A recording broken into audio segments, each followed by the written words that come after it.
Presidenti i Ukrainës Volodymyr Zelensky zhvilloi një vizitë zyrtare në Turqi, ku u takua me homologun e tij turk Recep Tayyip Erdogan. Ky takim vjen në një moment kritik të luftës mes Ukrainës dhe Rusisë, me Ankaran që përpiqet të ruajë balancën mes të dyja palëve.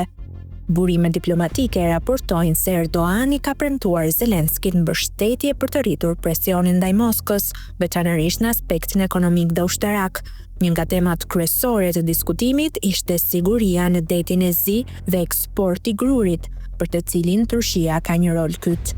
Ndërkohë analistët ndërkombëtarë shohin Turqinë si një fuqi në hije që mund të ndikojë ndjeshëm në ecurinë e luftës.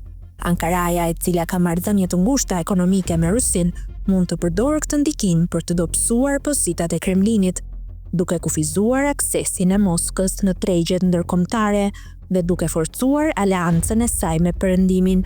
Gjatë konferencës së përbashkët për shtyp, Erdogan u shpreh se Turqia mbështet sovranitetin e Ukrainës dhe se do të vazhdojë të ndërmjetësojë për një paqe të qëndrueshme.